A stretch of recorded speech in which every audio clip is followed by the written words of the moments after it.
Next item on the agenda is a report from Renaissance on the financing, development, and leasing plan, and to take any necessary action. And before I turn it over to Ryan to make his presentation, I just want members of the public to be aware that the board is receiving this plan officially for the first time tonight. It is our intention not to take any action on it. The board members are going to take some time to review it.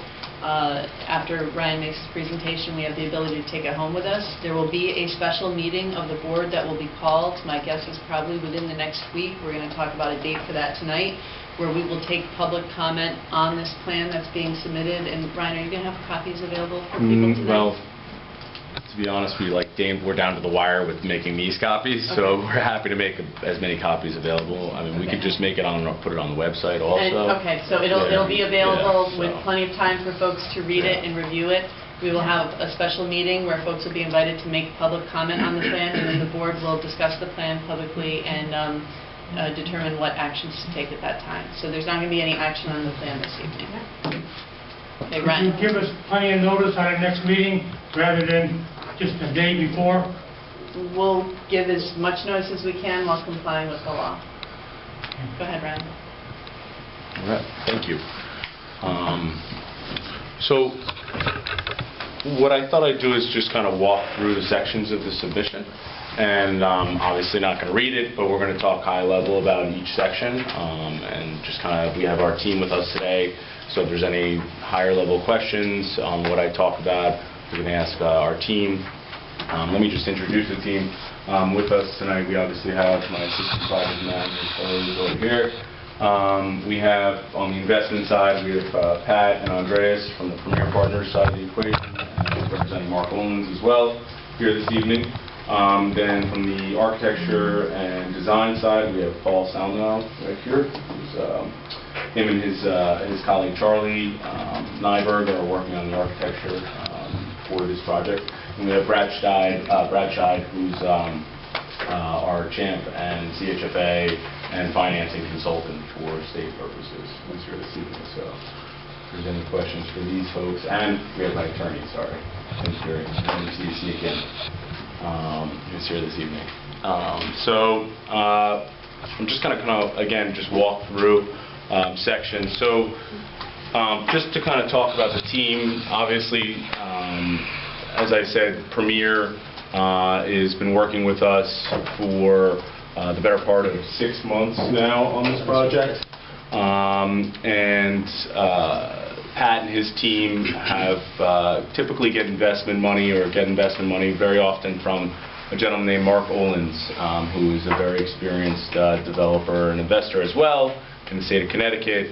Pat's specific knowledge that makes Pat a great partner for this team is his knowledge of the rental market here in Bristol itself. So one of the things that's been great about working with Pat is that they've developed 3 projects in downtown Bristol over the last few years, and have really seen firsthand the rents that are achievable in this location, and the development desires that exist for residential and mixed-use projects that he feels very strongly with his team we can bring to the forefront of this project. And along with Pat is, again, on his team is on the investment side is Mark Owens. Mark has invested in excess of $1 billion in financing. He's been responsible for real estate projects, well over 1,000 residential units he's been involved in, as well as hundreds of thousands of square feet of office and commercial development. Some notable project that Mark has been involved in, he was basically responsible for about 20% of Constitution Plaza's development in Hartford. Another example is Century Hills, which is a very nice luxury apartment complex in Rocky Hill that he was involved in. And typically Mark invests through private equity firms, hedge funds. Bank of America is one of his largest institutional relationships. And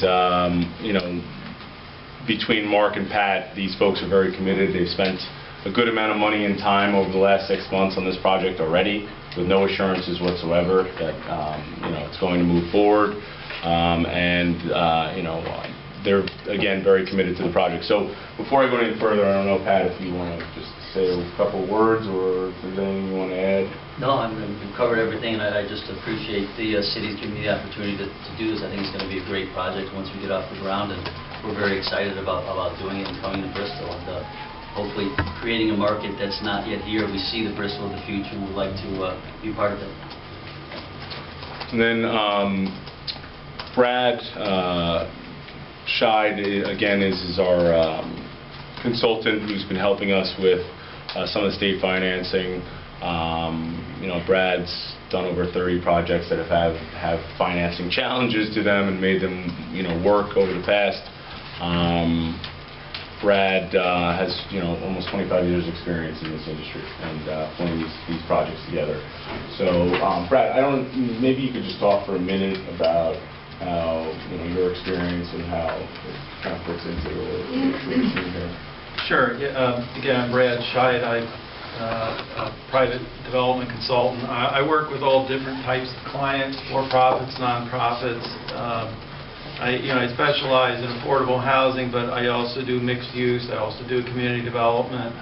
I think the exciting part about this project, you guys are anxious about seeing this project. Let me tell you, the state is too. Okay, the state is waiting on some projects to come in here, and I think once we get this application in, we get the support we need, I do believe that the state will want to do this deal. What I've been doing over the past few months here is I've done about 40 different pro formas and scenarios, but you know, as the young woman said here before, the challenge here is not Bristol. The challenge is this is the first building of the campus, and you've got to create the confidence that everybody wants to see, and that's what I'm trying to bring here to the team. And then again, from the architecture and design side of the equation is Paul. And Paul's team, you know, has extensive experience in architecture and design of mixed-use and residential buildings in Connecticut. And you know, Paul, maybe just talk a little bit about your experience with these state programs, and that you were very involved in a lot of these submissions for CHAMP financing. Yeah, absolutely. You know, I've been a partner in the firm for over 25 years, and Henry Shadler, my partner, who started over 40 years ago, we've been involved, you know, over that time in primarily publicly funded developments, both for nonprofit and for-profit clients. And we've had, throughout the years, several applications submitted annually to the state of Connecticut through CHAMP, and had several of them funded. And several of them are actually under construction right now. So we've got a great deal of experience and knowledge in knowing the types of designs and detailing that the city is looking for, and the types of development that they want to see. You know, and as a lot of people said, this is exactly the type of development that they're looking for. And Charlie Nyberg, he's also got a great deal of experience in the same arena. So together, I think we're able to bring, you know, a great deal of architectural knowledge to the project. So, just wanted to kind of give a reminder to folks, an introduction to folks as to the CHAMP and the CHFA financing that we're proposing in this submission package. CHAMP is a state program that stands for Competitive Housing Assistance for Multifamily Properties, and CHFA is a department of the state that stands for Connecticut Housing Finance Authority. And both agencies and programs that they run provide financing of different types for mixed-use, multifamily developments. But the key is that they will be very conservative to the highest extent about any sort of commercial components in their buildings. So they're very in favor of mixed use. However, they basically, when they do their underwriting process, don't count really any of the commercial revenue that you project, because they're basically a housing-focused finance authority. So from the CHAMP side of the equation, they are they were able to provide up to $5 million in financing. So what we would be applying for is $5 million in financing, and really the pieces of the puzzle that come with receiving their money is that you need to lease to a percentage of the units, depending on how much the total building costs, within a certain area median income range. So the current program, if we were to apply for the $5 million and were to be awarded it, approximately 30% of the units would be under the CHAMP purview.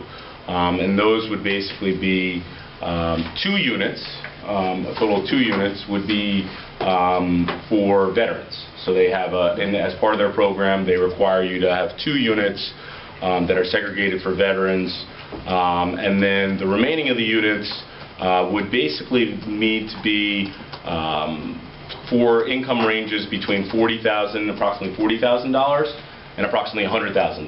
$40,000 on the end where it's 1-person household, and then $100,000 on the end where it's 2- to 3-person household. So that's kind of the range that they function in. You'll see in the submission we kind of highlighted that area of the AMI chart. So really we're talking about the average folks that work in Bristol, the average employee in Bristol, the average median income in Bristol. That's the folks that we're talking about to provide housing through the CHAMP program, which is again 30% of the units, approximately 30% of the units. CHFA, which is the Housing Finance Authority, would provide basically construction or permanent financing. So whenever you build a building, you usually put some equity in, and then you go out and get a construction loan. So they provide that kind of construction financing, which really is permanent lending from them. That has its advantages. One of the advantages is the term of the loan. So they provide 40-year money, as opposed to a lot of private lending institutions we've talked to only are willing to provide 25-year money. The rate is very competitive, the interest rate on the money, so it's about, last we checked, I think it was up to 4.8%. It fluctuates. We underwrote to 4.66, which was about a week or 2 ago. So they provide a good interest rate, whereas most of the lending institutions that we've been in, we continue to discuss and pitch the project to private institutions as a potential option. But most that we've talked to are offering money in the range of 25 years, a higher debt service coverage ratio, and money in the range of 5.5%. As opposed to 4.7, which is 4.8, which is about where we are, which makes a very big difference in whether the project does or does not work, that 1 percentage point. As far as just kind of the folks that we're talking about here, most of kind of the teachers and media professionals and medical professionals, a lot of the medical professionals in Bristol fall within this income range, so we have a whole list in the submission of the folks that live and work in Bristol that fall in this range. And then regarding the rents that we'll be charging, again, these are basically the market rate rents, if not less. So we'd be looking to charge the same amount for the CHAMP units and the CHFA unit as we would for the other units, which is somewhere in the range of $900 for a studio, up to around $1,200 to $1,300 for a 2-bedroom unit. So it's very similar, but they do provide this financing, which helps close the gap. The submission that we're contemplating right now would include a application to the state. It's one application, so you apply for the CHAMP money and the CHFA money at the same time. and that one application is due June 10th. And in our current capital stack, we would be projecting approximately $14 million that we'd be applying for through that program. So before I move any further, I don't know, Brad, if there's something else you want to add or I missed. The mortgage product we're talking about is tax-exempt bonds. CHFA has a program, and well, as Ryan said, it's a very competitive program. They can do the 40-year amortization and the 40-year term because they create the money. You know, it's very favorable rates, and as Ryan said too, the advantage here is CHFA and DOH didn't always work together. They're two separate entities. I want to be really clear here. Department of Housing and CHFA are two different agencies. They didn't always get along. They are getting along really well now. It's one application, as Ryan said, and we'll be asking for this. The income requirements are just part of the money. It's public money. Tax exempt is federally exempt money. So therefore, there are requirements, as Ryan laid out, for certain affordability restrictions. But I think you need to remember too that this is the first building of a whole campus. And unlike you know, you've seen a great campus here, but they're not looking at that yet. All anybody's looking at right now is this first building out of the box. So you know, I think that once this is up, my sense is you're going to see a lot higher rent structure in the next buildings and the buildings after, because you're going to be creating a pretty solid market once this building rents up. So, yeah, the competitiveness is also very important. There will be a lot of folks applying for the CHAMP money, and you know, we have favorable qualities to our project. Mixed use is looked upon very favorable. Projects within downtowns are looked upon very favorable for these types of projects and submissions. You know, at the end of the day, this is an option that you know, we feel very strongly aligns with the rents that we would be charging anyways, and provides us a good opportunity to pull the rest of the capital stack together. You know, to the extent that you know, we're able to work on the remainder of the financing with the municipality. So, are there any? Should we be taking questions, or do you want me to just keep going? Keep going. All right. So we also provided details as far as the design requirements. So there are design requirements that you know, exist for these types of units. You know, as far as ADA compliance, many of them are very similar to what you have, you know, anyways for ADA compliance, but there are some differences. So that's one of the advantages of working with Paul and his team is that they have a lot of experience in working with these types of projects, so you know you're going down the right path from a design perspective. You know, CHFA and these folks will look at this deal very conservatively. They'll, you know, make sure things like the design requirements are obviously as conservative as possible, but even things like operating expenses. So they're going to ask us to make this deal work for them from an underwriting perspective with operating expenses, you know, north of $5,000 to mid $5,000 per unit per year, whereas, you know, an efficiently operated building could be in the mid to low $4,000 range. So there's a lot of requirements that the state puts into these applications that are conservative from an underwriting perspective, and it's meant that way to protect the money that they are providing, as well as protect any other money that's going into the deal. So they want to make sure it works.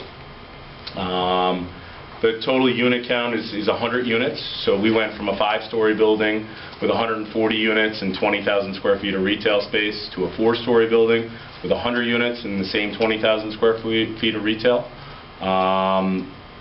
What this does, and what I had been saying for quite some time, is in a non-CHAMP financing world, this would make the project even less feasible, because ultimately the rents we can get closer to rents that make sense financially for the residential than we can for the retail.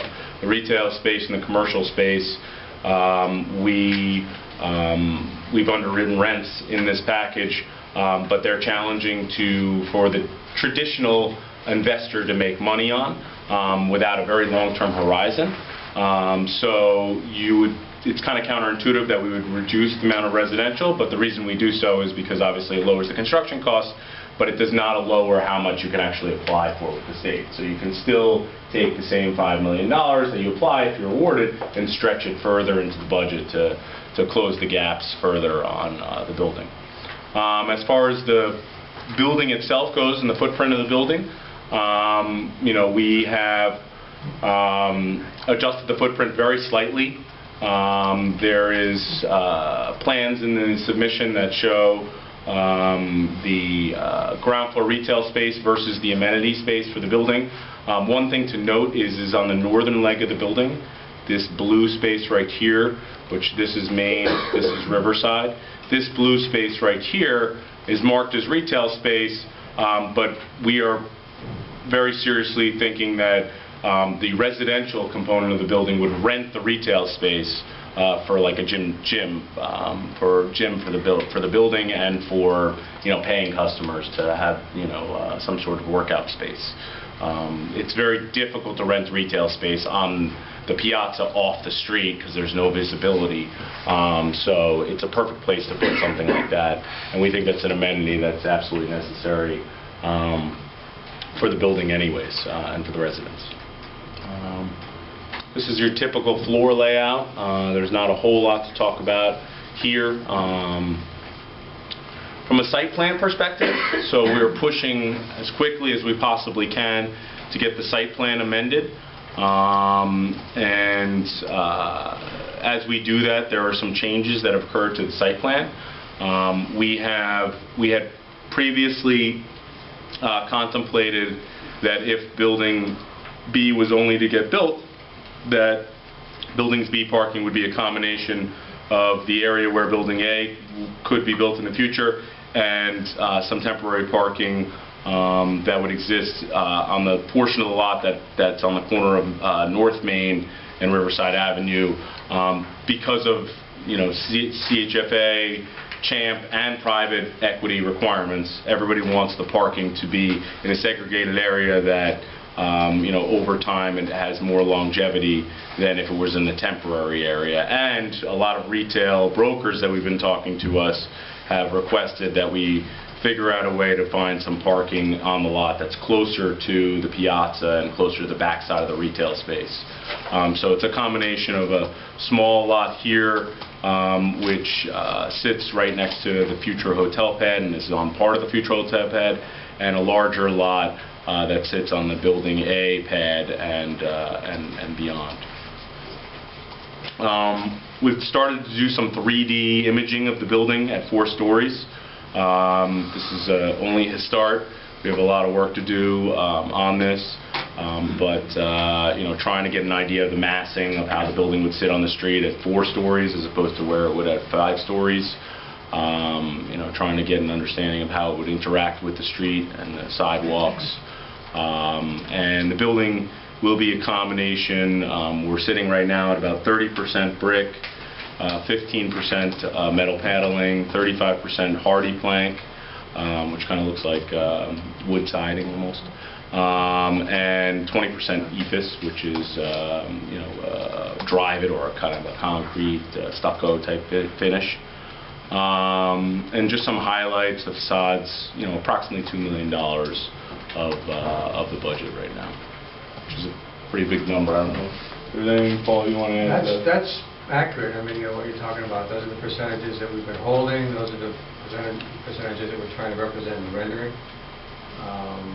We're looking at definitely some good solid brick materials down below, and then changing to some of those upper materials up above. So. As far as the construction cost estimates go, Pat and his team have a relationship with Enterprise Builders, as well as Paul and Brad from other submissions. They've been involved in some of these state submissions before, so we've been working with them.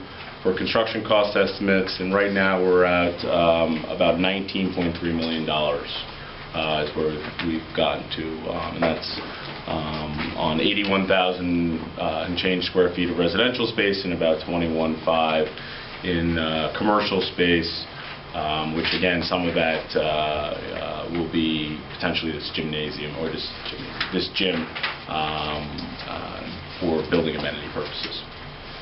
So just to kind of... Ryan, what was that a square foot? I have it, I can't find $187 a square foot, is that Yes. what came up? I think we're Yes. 187, yeah, sorry. 187? Yeah, that's what we've gotten to. And as the drawings get more and more finalized, those things become more and more refined. So from an underwriting discussion standpoint, this kind of just gives you a summary of where we were to where we are today. So last year we were asked on a couple of occasions to look at both Building A and Building B alone. We had collaborated with the city on, the potential for bond financing to help support the project. I'll just refer to the Building B comparison because the Building A comparison is not really relevant as we're looking at Building B only right now. So we had about $2 million in private equity that was in the August submission. That's up to about $3.1 million. We had about $12.5 million in either construction loan or state loans for construction financing. That's down to about $8.7 million because of the requirements the CHFA has to stay at a 1.15 debt service coverage ratio. We can only push that number as far as we can push it. The CHAMP was zero last year, and now that's $5 million. Last year, the total ask from the city, which at the time was for everything, including infrastructure and help with the retail space, was about $12 million. And now we are looking at $3 million in investment from the city for infrastructure and to build the piazza and the parking, which would be the publicly accessible spaces. And then we are talking about an investment of $3.9 million in the retail space. And I'll talk a little bit about the structure of that and how that would work, or our initially proposed structure. And then last year there was a tax evasion, and we have a full tax evasion program that fits in with the state requirements that we are proposing in this package as well. Skip a lot of this. I'm going to skip the full pro forma slides because there's just a ton of information here, but basically what this saying is that it's a $23.5 million project, and all the components that go into that are the $3 million that I talked to, $3.1 million, the $3 million for the infrastructure, of the $8.7 million from the state, the CHAMP financing of $5 million, and $3.9 million in investment in the retail space. So I'm going to skip through some of those. And I guess before I get to the retail space and kind of talk about this a little bit in more detail, I want to discuss how we would propose dealing with the $3.9 million in investment from the retail space. And there's a little bit of detail towards the end of the submission about this, but what we're asking the city to consider is to invest this $3.9 million into the retail space for the development and construction of the retail, and that the city would basically have, we would have a land lease for the whole project and own the building, and the city would have a lease for the retail space, and the city would receive all the net revenue from the retail space until the city were to get their money back plus a profit or a return of 8% on that money is our initial proposal, and that process would be something that we'd have to work out with the city as to who would run the retail. We're proposing that the city would form some sort of board or commission similar to the BDDC, perhaps have obviously city council members, BDDC members, finance members, and we were thinking real estate members, real estate committee members that would sit on that board, and we would work with them to lease up all the space, to put in place management for the space, and to deal with all the requisite needs from insurance to all those types of things that need to come in with the space and that sublease. We're considering it this way because we assumed as a starting point the city would want as much control as possible if they were investing in it, but we want to also make sure that there's flexibility in this model for us to provide as much assistance as possible in running this space. It would obviously be run by a management company and leased by a management company, and we have projected conservative rents so that we know what these rents will look like over time. Our rents are everywhere from $4 or $5 for the worst space up to $12 a square foot for some of the most desirable space, and the proposal basically runs through all the cash flows for each space, how much we're projecting for rents for each space, and there's 6 total spaces. And then we also have a tax abatement schedule that we've provided that fits within the underwriting parameters of the CHAMP and CHFA submission, as well as potential amendments or clarifications in the preferred developer agreement as to the new structure that we're talking about, and the opportunity to officially bring in Pat and Mark Owens and their team into the equation, if the city is willing to move forward with this proposal, as well as kind of an outline of potential land lease structure and sublease structure for both the building itself to allow for the tax abatement, as well as the commercial space on the ground floor. So that's a summary of the proposal. We're obviously getting tight on time to the June 10th submission to the state. Our team is totally geared up and continues to work on it in anticipation of us figuring out and coming to agreement on a path. But we would look for the BDDC and the city to eventually review and recommend this proposal, and then we would need not written agreements, but we would need some contingent commitments from the city if we were to move forward with this proposal for our application to the state. So, in summary, I think, overall, we've been working really hard at this project for over 4, close to 5 years now. I know there are a lot of people, as Andy mentioned, that want to see it move forward. I know there are a lot of folks that are still skeptical. We know this is the right thing to do. This has been the path that the city and the BDDC were on even before we were invited to come work with you folks on this project. But that does not mean that the challenges disappear. The challenges exist. We tried our hardest to make it work without having to ask for assistance. That was not possible. We went through multiple iterations of financing exploration, everything from foreign investment to city bonding to TIF financing, onward and onward. And unfortunately, we could not make those proposals in the past work. But we think this is a very viable proposal. It's a significant decrease from the assistance that we were asking for last year, and that only comes through creativity of our team and the city as a partner, and a lot of working sessions of trying to figure out how this could potentially work. And we're really excited that there's a place for us to turn to now to put this capital stack together and get this project in the ground.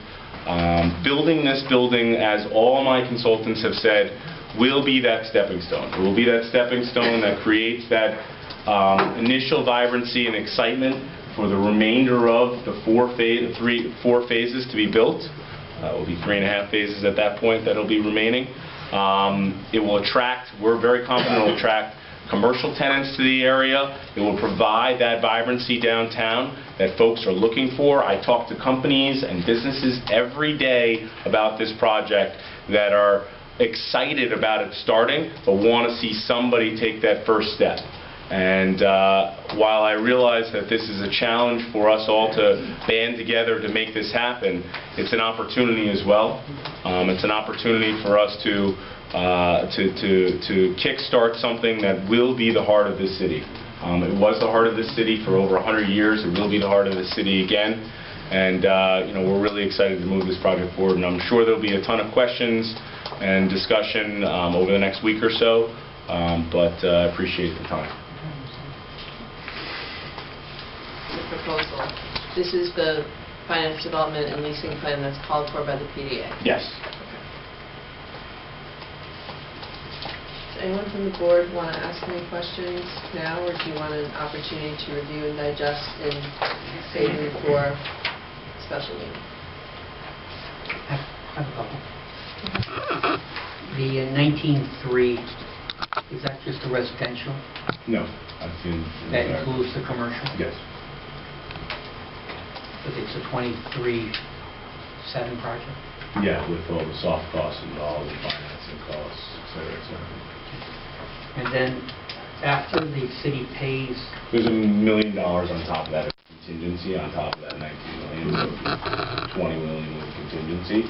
The construction folks are obligated in the submission to submit it with no contingency on it, and there's a design contingency that's built into the pro forma that you'll see that's $1 million. So which is part of the 23. Yes, yes, exactly. Ryan, how about when the city's all done paying for or receives all its funds for the I guess the retail portion of this and interest, who owns the space?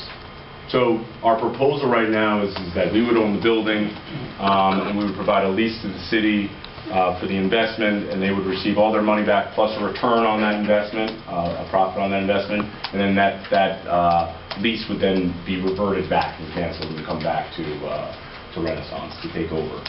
Assuming that the city didn't want to be, that's the challenge, Henry, is that we've always kind of said, we know the city's going to want to control it, so we're trying to figure out a structure that works for the city to have as much control as possible over the space, collect all the revenue from the space, but also that control comes with, some of the responsibilities of managing it, et cetera, et cetera. So we thought we could build in a process by which we could make sure that there's management involved, that there's a leasing team involved, that there's an agreed upon process by which that can move forward.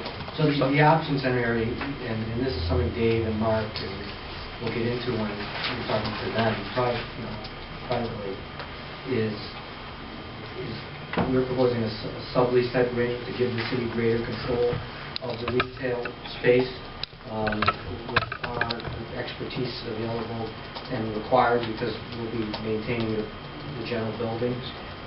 The other option is to build it into the ground lease where we retain control of the space but have through the ground lease requirements to account and bring the money over into the city's hands, minus whatever limited deductions there are just for insurance, etc. Which we're happy to pass through, as Right, Tim yeah. said, all the income, the net income, but this was our first stab at the structure. But the answer to my question is to be determined. The retail portion of this, after we receive our payments for X amount of years, and did you have an idea of how long that would take?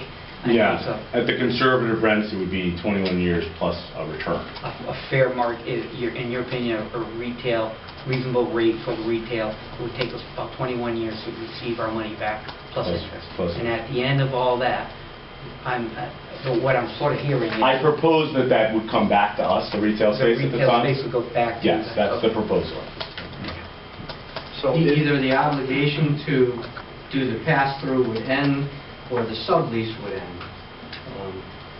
Therefore, revenue comes back when it comes down. What do you mean, can you explain what you mean by sublease?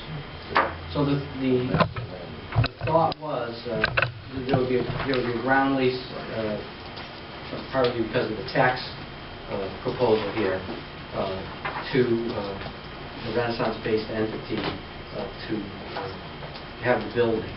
And the ground lease will provide certain obligations of Renaissance for what they're going to construct, build, pay the city. for the privilege of having a building on the ground. But within that, we're also proposing to sublease the retail to the city, so it would have a greater amount of control to be a part of, since the city's going to be entitled to all the revenue stream from that. We thought the city might want to be in a better position of control to approve the tenant structure, the rental structure, to be a stronger participant, if you will, in that level, to make sure their return on investment comes back quicker, and not wondering to see how we fit it up. So we want to maintain the partnership type collaboration on the retail space, and give the city the stronger voice in it by giving them control of the space through a sublease within our grounds. The city looks at a better way to, through its legal counsel, to maintain that level of control. We're happy to discuss that. So we're trying to give you strong control of the space, so you have a stronger say in what goes in there, and because it affects both the future of the downtown and it affects your return, the city's return on the investment. I know the city has a vested interest in both of those levels of decision for that space. So after 21 years, if if the city hasn't been paid back, it just We keep going. extends itself Yes. until at such point it's will pay back. Yeah, we talked about it around the grounds as time frame. You mentioned that the loans for CHAMP and for the CHFA are there requirements. Can you give us some details on those requirements? Sure. It's the, for CHAMP, it's the income restrictions. CHAMP is a grant. Yeah, and it's a grant. It's not a loan. And the CHFA is a loan. It's actually a deferred loan, 1% to CHAMP. Well, you mentioned specifically there were requirements for each. Can we have, I'm assuming they're not in here. No, they're outlined in there. It's They are? the rent requirements and the income requirements on the percentage of the units.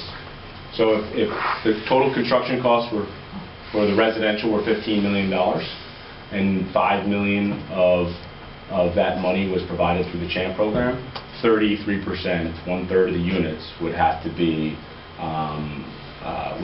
what we consider CHAMP units. So they would be units that would have the income levels that I've outlined in that proposal, which was basically the $40,000 a year person up to a $95,000 a year house of 2 or 3. And those are the requirements. Yes, and there are design requirements which I began to outline, which ADA requirements, unit requirements, which are discussed in that package as well. And CHAMP, in determining that percentage, is only looking at the equivalent value of the construction costs for the residential pieces. The commercial piece isn't considered by that. And now CHFA is a little different because we're kind of, this proposal is going into a realm that they're not used to. So typically what happens in these projects, and Brad can attest to it in the 20 that he's done in this scenario, typically what happens is if you go for CHAMP money, you go for CHFA bond financing, and then if there's still a gap, right, you go for tax credit money. But the tax credit money has additional restrictions on it. So they very rarely see submissions that don't go to that next level of tax credit money, which has additional restrictions on it. And instead here we're trying to work out a proposal that doesn't go to that next level. So it's a little different for them. They're not used to seeing it. In fact, the underwriter for CHFA couldn't really name the last time he's seen a project that doesn't go straight to the tax credits, fill the gap. But in all of our discussions with the city parties, that was not desirable at the time. So we figured out another methodology, and basically, the CHAMP rents and requirements satisfy both.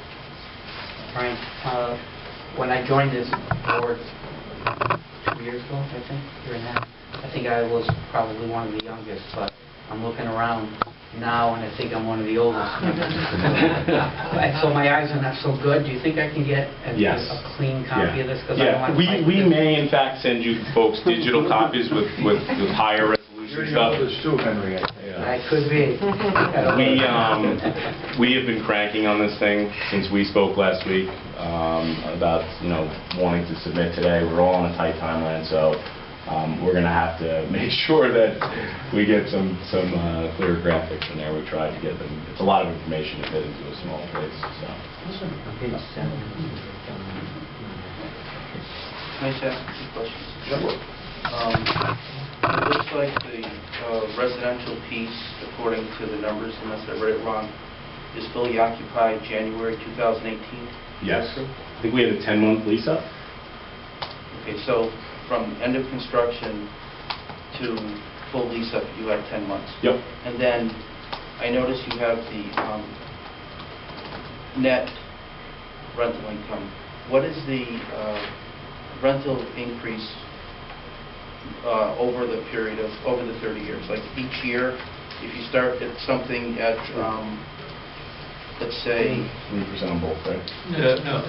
$900, To answer year your two. question, the underwriting standard is 2% rent increase, 3% expenses. CHPA has another oddity. All the replacement reserve is trended 4%. It's trending, and that's just their requirements. So basically, you use what so it's 2% rent increase, annual rent increase, and 3% annual expense increase. That's for budget purposes. Basically in the actuality, each year you're going to evaluate. So chances are you're going to do 3.3 or 2.2 or whatever it is. But for underwriting, as Ryan said earlier, they're looking for the most conservative underwriting. So they're saying, okay, well 2%, but 3% expenses. And it's supposed to create a collision, but you'll see it cash flows very well in this scenario. And what are the additional costs to the tenant for utilities, heat, and all that? Like, what's the average? Any idea? Yeah, there is a... I think I took that out. You took it out? Yeah. We can get that to you. Yeah, we can get that to you. It's called utility allowance. We have a utility allowance. It's about $100. I think it was around $90 for the studio, $120 for the one, and higher than that for the three. But we'll get that. And that includes electricity, which includes AC, and includes, how do they heat the place? It's Electric. They're looking at... It's all electric, right? It's all electric, yeah. It's all we're centralized electric. system. Right, so it's a ducted system, so it would all be electric. Central air, One central unit air. does the heating and the air conditioning? Yes. Yeah, it's part of a split system. Yeah. Right, that's correct. That's all I have right now. So for parking, I know you've got a piece cut out here for this building. So let's say that things go well and you put on the original A building. So where does the parking move to? And eventually, where does this go into a third building? Sure. So what's the overall plan for parking? So CHFA and DOH will require us to have controlled parking. We've had conversations with them about that moving over time, and they're willing to entertain that.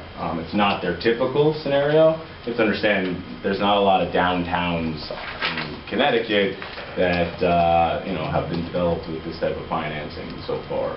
So the short answer, Henry, is that we're happy to enter into a land lease arrangement by which that parking could move over time as the development comes to fruition. However, there will need to be some controls as to how far it can move. First of all, zoning requires us to be within 500 feet for any parking. So, we're controlled by zoning alone, which basically is a higher standard than the state anyways. So the land lease would have to take into account where and when and how that parking could be moved as development continues over time. Yeah, I think CHPA's concern is they want to make sure the parking is always there.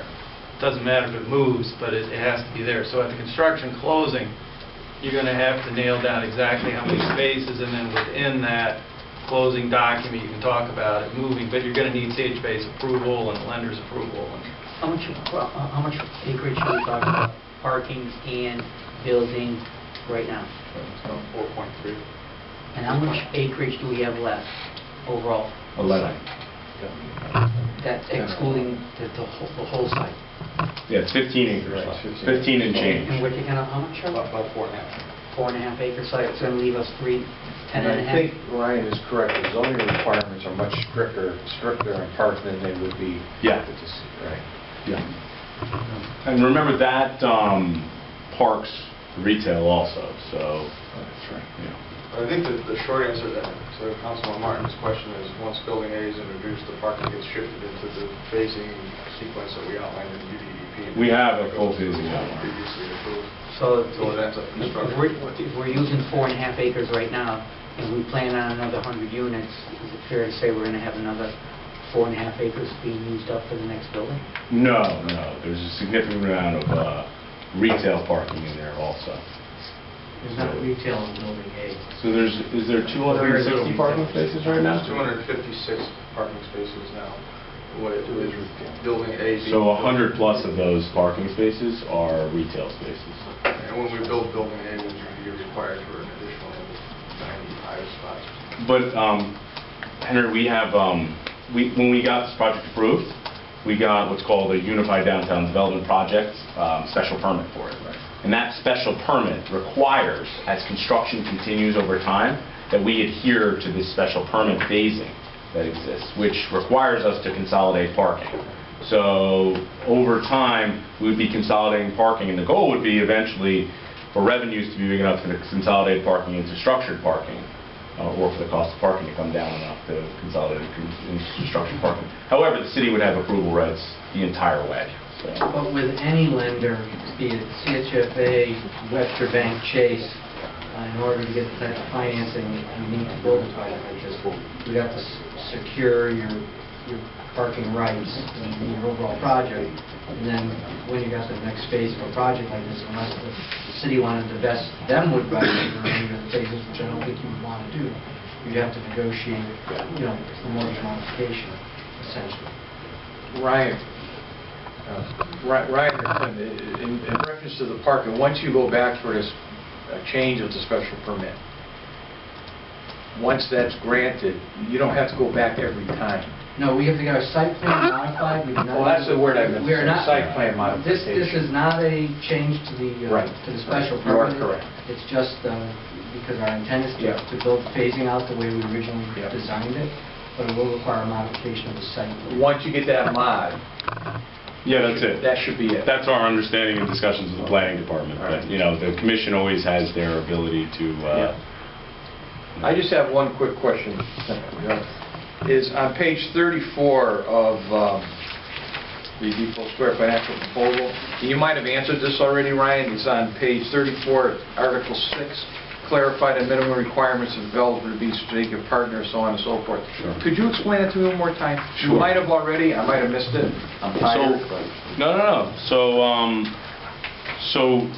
there's the language in the PDA, and then there's the intention of the PDA. So the language in the PDA basically says that we can't, without the city's permission, we can't sell, assign, or transfer over 50% of our right, title and interest in the agreement to another entity without 50% of the entire project being complete.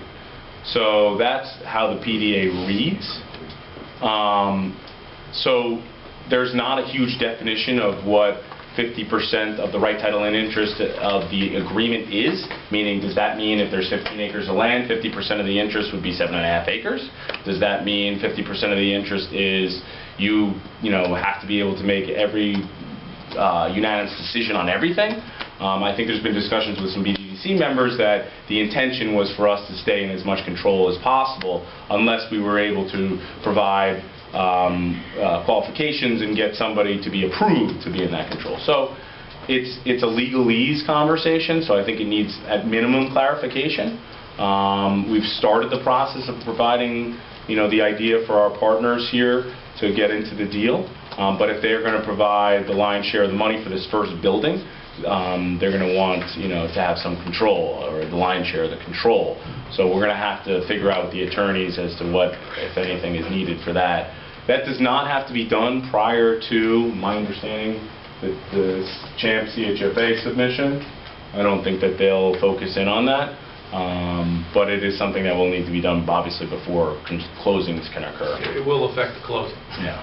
So, those of you who were a part of the original negotiation, we spent a week on the preservation of Don's presence as the general managing partner of this for the overall project. But it was always contemplated that there would be vertical partners for the various phases. Quite frankly, we were so wrapped up in all the other things.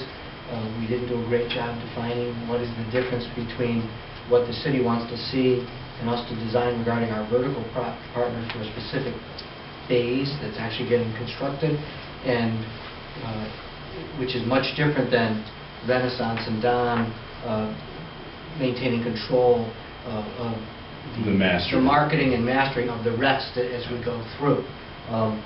So that's just that we do need to clarify, and we've had several conversations with Jen about that in our team small group meetings, and we just wanted to note that we haven't forgot that issue and want to get down to what you need to see. But we are not transferring control of the overall project. We're just working with very strong vertical builders for this phase of it. Right, but in fairness, when we did the original negotiation, the idea was that the city, that Renaissance was always going to be answerable to the city. Right. We were always going to know who we were dealing with, and especially now where you're not talking about buying the property, you're talking about leasing the property. We need to know who we're dealing with. Sure. And you're not going to be the folks making the decisions. And I was kind of hoping we were going to get a little more information on Mr. Olins. He's not here. We really don't know a whole lot about him. Hopefully we'll learn about him, because the city's going to need to make a decision as to whether or not this is an individual that they want to be a business partner with. And that was always the intent behind that provision, was the city wants to know who we are a business partner with. Maybe we'll work with the BDC's council as to come up with a list of potential qualifications.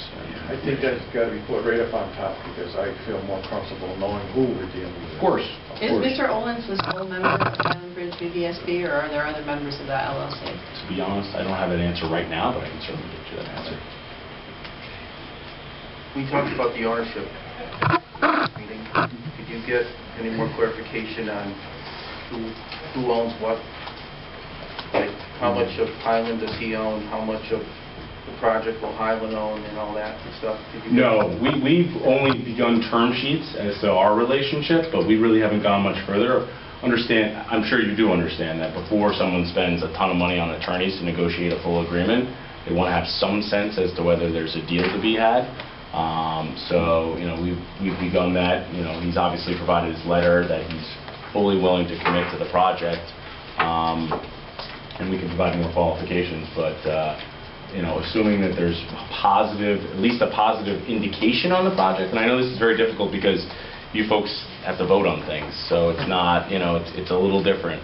But you can vote with, I'm assuming, contingent upon certain things. And actually, any submission to the state would be contingent upon the rest of the financing coming to fruition also, which would include the private equity piece of this equation. Does the state require that information with the application? The application, if we're showing in the financing your involvement, city's involvement, there has to be some kind of commitment letter, but with conditions. And you can break out each one, or you can do it on one letter. The tax abatement would be the same way. You just have to, at this stage, it would just be a commitment with conditions. And the private equity would have to provide and it would say the same thing. After, if you're funded, then we have to get the You're awarded, we have to go through a whole bidding right, process. A whole different. Yeah. I mean, right now what you do with CHAMP is you got to win. And the only way to win is you got to, whatever you're putting in your application, you got to back it up and substantiate it. And that's kind of where we are right now. Are any of the costs expended so far part of this project, these No. overall numbers? No. So everything here is future costs? Yep. Well, some of the architecturals might be... No, we've basically tried to just pare down the remaining amount that we think we're going to need for the architecturals. So we've done that for everything. So, Ryan, I'm on, Now, there's the opportunity as to that for us to also apply for pre-development money in the same application. So when we apply for CHAMP money and CHFA financing, and we can also apply for pre-dev money, which would change the underwriting a little bit. So we'll probably talk about applying for that also. so Ryan, page 16, we do have a breakdown of the underwriting here. So the private equity is 3.1, that's all new money. No, all new money. That does not consider the $2 million that's already been invested in the project. That's And then basically the wash. 8.7 is sort of the chapel, and the CHAMP is the 5 million. Yep. And then you have public infrastructure for the city of Bristol, and we all, we hear about the cost of the piazza. What are, besides the piazza, what other infrastructure have you included in this? Parking, roads, site work for the public areas, sewer, water. Improvements to Main Street. That was actually in the contractor's budget. And So- that's in the 19.3 million. Say that again? The contractor's budget that you're looking at there is 19.3 million. Yeah. And all the piazza, the infrastructure, the 3 million is built into that number. And that was the estimate of the contractor. So in short, we're just, the site, all the site work pretty much is going to be, is the infrastructure. It's actually a little over 3 million, but it's around. Site utilities, yeah. Bringing them to the site. So your cost is from the foundation up, fair to say? Or is where's the foundation in this? Foundation's not in there. No, we have some of the concrete work in there, but most of it's not. Right. And where? In the site. In the site work. It is or is not? Some of it is. Some of it, portions. Can you put a value on that? Like an appraised value? Oh, Not by a- reversion value? It's worth less than when you build it. Is that what you're asking? Well, how would you calculate the value of the project once it's done and fully rented? You guys Well, go through that exercise CHFA, now? through the underwriting process, will require that. What we're doing here is Ryan has a team of professionals that are looking at that and looking at the rent structure. So part to win at CHAMP and the tax-exempt funds is we have substantiation from the developer's team. But what happens when you win, then CHFA will require a market study and an appraisal. After rehab, as well as an as-is kind of an appraisal. It's just part of their underwriting. Do they require any particular value based on cost? Well, the developer has a cost, and that will be the benchmark by which they will engage the appraiser. Renaissance pays for... No, he's asking, is the building going to be worth anything? Oh. At least, at stabilization, the building is always going to be worth less than you built it Right. for. Right. Because you're getting $10 million in assistance to build the building, or whatever the number is, right? So, unlike a market rate building where you can run a reversion on a cap rate on the rents at stabilization, and the building should be worth more than when you built it, this will always be worth less. I mean, at least during the income restriction period. Once your income restrictions come off, which technically can come off after 15 years, but you lose points if you don't commit to more. Correct. So we'll probably commit to more than that, especially considering we'll be asking for the tax abatement to be longer than that.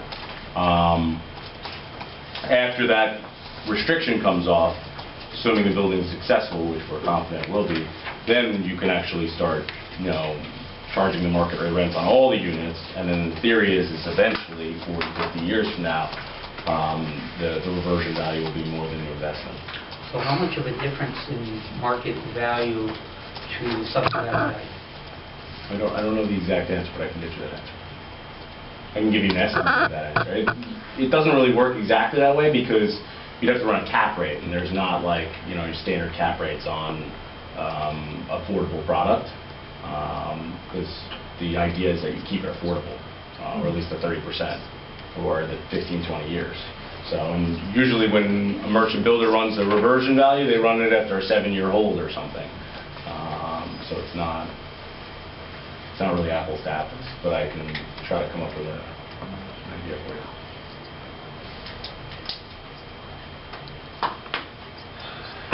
You said that there weren't a lot of towns that have done this, and there aren't a lot of downtowns that have applied for these things. Can you give examples that have done it and have been successful? I don't know of any towns that have gone through, like I said, the CHFA underwriter basically told us they don't know of any underwriting that's gone through this type of financing, meaning this mix of different assistance. So. Well, right, no, you really mean without the tax help. Yeah, without the tax credits.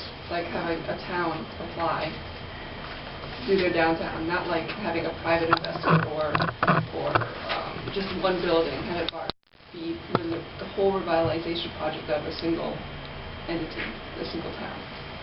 So you're saying, is there any projects where the town has applied for this type of money? Right. No. No.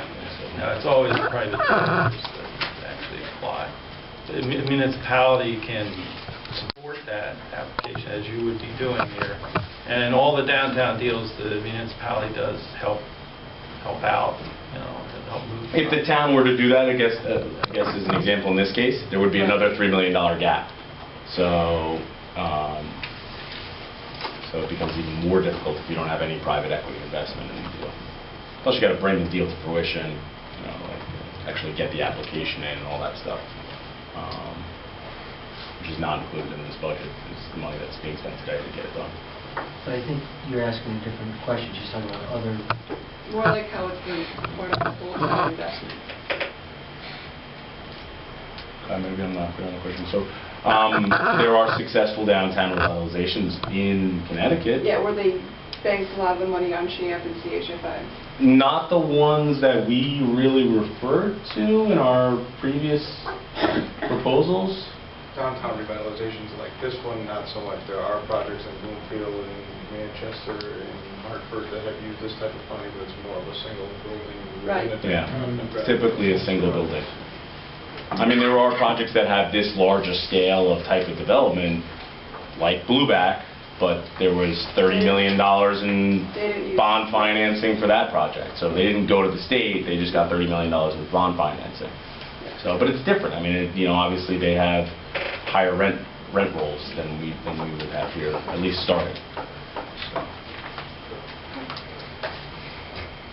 Okay, there's... And it's important for the newcomers to understand that preserving the retail portion of this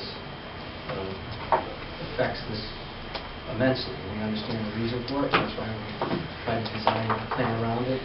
But if the building the residential component only as part of this Kickstart effort for downtown, this would be a completely different presentation.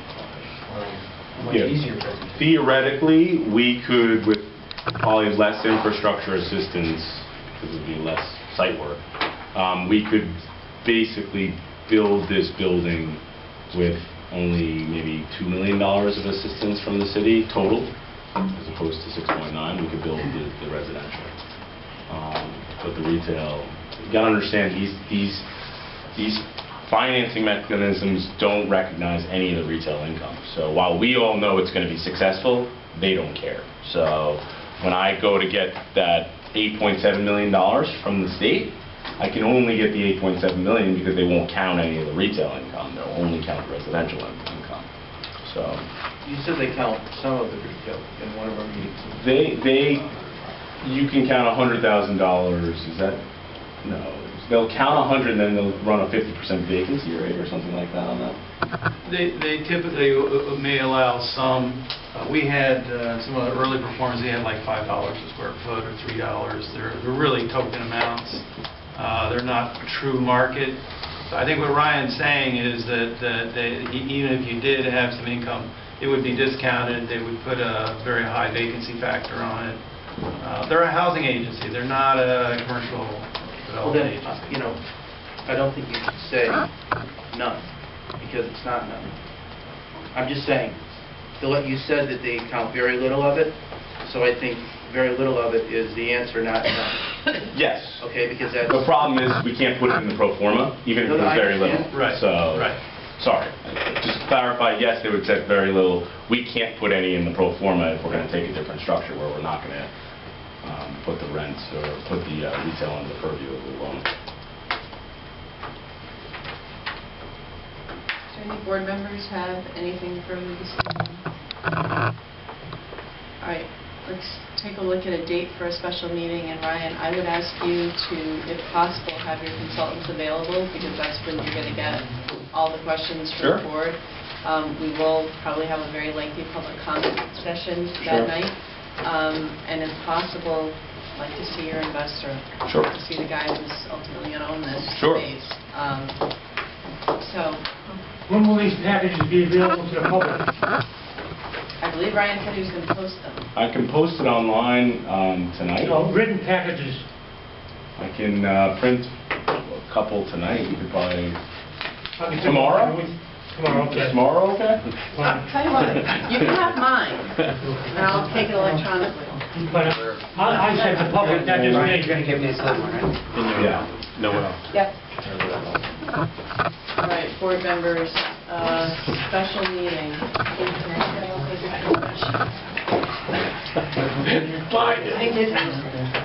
Take a full week to look at this.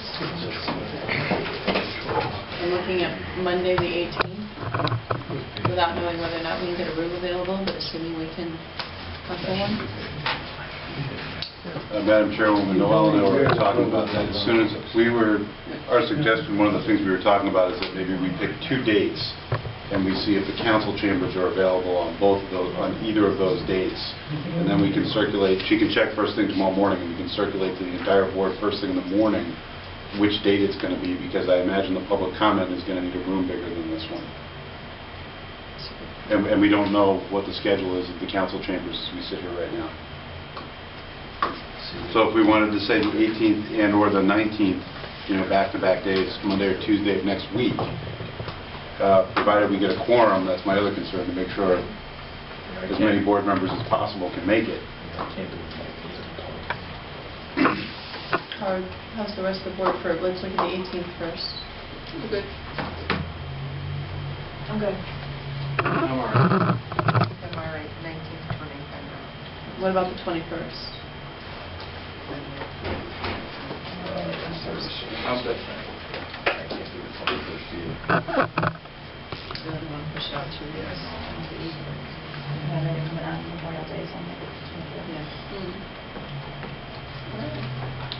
Let's say the 18th is our first choice, and if that's not available, come back and let us know what is available Tuesday, Wednesday, or Thursday. I can see who's in there, and I can ask them if they need to switch them out. That would be terrific. Yep. Target the 18th? We're targeting Monday the 18th. Monday the 18th at 6:30. Great. 6:30, does 6:30 work for everybody? Yes. And for those members of the public that are here, we're going to abide by the rules that we have put in place for when we have these huge marathon meetings. 3 minutes of public comment is what everybody will be limited to, so that we can get through everyone and then get to the board's questions and get to whatever actions we need to take. With that, is there any other business to come before the board? Hearing none, can I have a motion to adjourn? So moved. Second. All in favor? Any opposed? We're adjourned.